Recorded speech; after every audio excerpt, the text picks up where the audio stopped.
جی، تو آج ہم ایک بڑے دلچسپ مضمون پر بات کر رہے ہیں۔ عنوان ہے پوموڈورو سسٹم، دماغی فوکس کا نیوکلیئر ری ایکٹر۔ جی تو یہ مضمون کہتا ہے کہ اس میں پیداواریت بڑھانے کا ایک مؤثر طریقہ بتایا گیا ہے۔ بالکل۔ تو آج کی گفتگو کا مقصد یہی ہے کہ سمجھیں یہ پوموڈورو سسٹم آخر ہے کیا، صحیح۔ اور مضمون کی روشنی میں یہ واقعی توجہ مرکوز رکھنے میں یعنی فوکس رکھنے میں کیسے مدد کر سکتا ہے۔ ٹھیک ہے۔ ہم اس کے جو بنیادی اصول ہیں اور نفسیاتی اثرات ہیں ان کا جائزہ لیں گے جو مضمون میں بتائے گئے ہیں۔ ٹھیک ہے، تو آئیے دیکھتے ہیں کہ مضمون کیسے کہتا ہے کہ وقت کو چھوٹے حصوں میں بانٹ کر دماغی کارکردگی بہتر کی جا سکتی ہے۔ پہلا قدم جو مضمون بتاتا ہے وہ ہے 25 منٹ کا ایک فوکس بلاک۔ اچھا، 25 منٹ؟ ہاں، خیال یہ ہے کہ انسانی دماغ تقریباً اتنی دیر تک ہی بہترین توجہ رکھ سکتا ہے۔ تو مضمون کہتا ہے کہ 25 منٹ کا ٹائمر لگائیں اور بس ایک کام پر دھیان دیں، بغیر کسی خلل کے، فون وغیرہ دور۔ صحیح۔ مضمون تو اسے یہاں تک کہتا ہے کہ دماغ کو سپر سائن موڈ میں ڈالنا ہے، یعنی مکمل فوکس۔ اچھا، یہاں نفسیاتی حکمت عملی یہ ہے کہ دیکھیں، جب ایک مختصر طے شدہ وقت کا ہدف ہوتا ہے نا تو دماغ کم بھٹکتا ہے۔ مضمون کے مطابق یہ ایک واضح، قابل حصول مقصد دیتا ہے۔ اچھا، تو اسے توجہ مرکوز رکھنا آسان ہو جاتا ہے، جیسے بڑے کام کو چھوٹے قابل انتظام حصوں میں توڑ دیا ہو۔ یہ تو دلچسپ ہے، لیکن کیا مضمون یہ بھی بتاتا ہے کہ یہ مختصر دورانیہ مطلب 25 منٹ ہر قسم کے کام کے لیے ٹھیک ہے، خاص طور پر وہ تخلیقی کام جہاں شاید زیادہ وقت چاہیے سوچنے کے لیے؟ مضمون اس پر براہ راست تو زیادہ نہیں کہتا، لیکن اس کا زور بار بار مختصر فوکس سیشنز پر ہی ہے۔ اچھا۔ اور اس شدید فوکس کے بعد مضمون میں وقفے کی اہمیت پر بہت زور دیا گیا ہے۔ وقفہ کتنا؟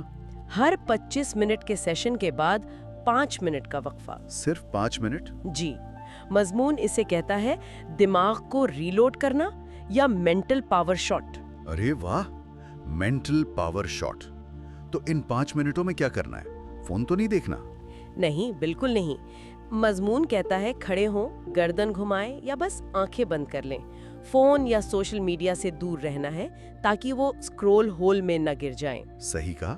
اور پھر ایسے 4 سیشنز کے بعد یعنی 4 پوموڈوروز کے بعد 15 سے 30 منٹ کا تھوڑا لمبا وقفہ۔ اچھا، تو یہ سائیکل ہے؟ بالکل۔ مضمون کی منطق یہ ہے کہ یہ چھوٹے وقفے دماغ کو فوراً آرام دیتے ہیں، جبکہ جو لمبا وقفہ ہے وہ دماغ کو مکمل طور پر ری سیٹ ہونے کا موقع دیتا ہے۔ اس سے ذہنی تھکاوٹ کم ہوتی ہے اور اگلے کام کے لیے توانائی واپس آتی ہے۔ تو یہ صرف آرام نہیں، یہ بھی حکمت عملی کا حصہ ہے؟ یہ ہاں، یہ توجہ برقرار رکھنے کی حکمت عملی کا ایک اہم حصہ ہے۔ تو یہ 25 منٹ کام، 5 منٹ وقفہ، یہ چکر چلتا رہتا ہے۔ مضمون کہتا ہے کہ یہ ایک ہپنوٹک ردم یا دماغی ٹرانس پیدا کرتا ہے۔ ہپنوٹک ردم۔ ہاں، اور یہ دماغ کو فلو زون میں لے جاتا ہے، وہ حالت جہاں وقت کا پتہ نہیں چلتا اور کام میں انسان پوری طرح ڈوب جاتا ہے۔ بالکل۔ اس کے لیے مضمون کچھ عملی مشورے بھی دیتا ہے، جیسے فون کو فلائٹ موڈ پر رکھنا اور کام کی جگہ کو فوکس فورٹریس بنانا۔ دیکھیں، یہاں کلیدی نقطہ ہے ساخت اور تکرار، یعنی اسٹرکچر اور ریپیٹیشن۔ اچھا۔ مضمون کے مطابق جب دماغ اس پیٹرن کا عادی ہو جاتا ہے، فوکس پھر وقفہ پھر فوکس پھر وقفہ، تو اس کے لیے فلو کی حالت میں جانا آسان ہو جاتا ہے۔ صحیح۔ اور یہ گہری توجہ کی حالت ہے۔ یہ خاص طور پر پیچیدہ یا تخلیقی کاموں میں بہت مددگار ثابت ہو سکتی ہے۔ دماغ خلفشار سے بچا رہتا ہے۔ اور ایک اور پہلو بھی ہے جس پر مضمون زور دیتا ہے، وہ ہے اپنی پیش رفت کو ٹریک کرنا۔ جی، ٹریکنگ۔ ہاں، ہر 25 منٹ کے سیشن یعنی ایک پوموڈورو کے بعد اسے کہیں نشان زد کرنے کا کہا گیا ہے، جیسے کاغذ پر ایکس لگا دیں۔ مضمون اسے فتح کا اسکور بورڈ کہتا ہے۔ یہ سننے میں تو چھوٹی سی بات لگتی ہے نا؟ لیکن مضمون کے مطابق اس کا نفسیاتی اثر کافی گہرا ہے۔ ہر ایکس جو ہے وہ مکمل کیے گئے کام کی ایک بصری نشانی ہے۔ اچھا۔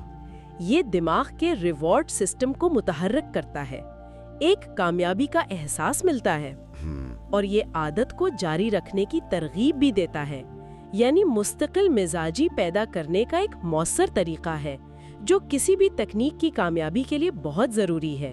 تو خلاصہ یہ ہوا کہ مضمون پوموڈورو سسٹم کو دماغی توجہ کو منظم کرنے کا ایک مکمل نظام سمجھتا ہے۔ 25 منٹ فوکس، 5 منٹ وقفہ، اس چکر کو دہرانا اور اپنی پیشرفت کو ٹریک کرنا، جی یہ سب مل کر مضمون کے مطابق توجہ کا ایک کنٹرول ٹاور بناتے ہیں۔ یقیناً یہ ایک بہت منظم اور ساخت والا طریقہ کار ہے۔ مضمون اسے پیداواریت بڑھانے کا ایک طاقتور ذریعہ تو قرار دیتا ہے۔ تاہم اس ساری گفتگو کے بعد ایک سوال ذہن میں آتا ہے سوچنے کے لیے۔ جی؟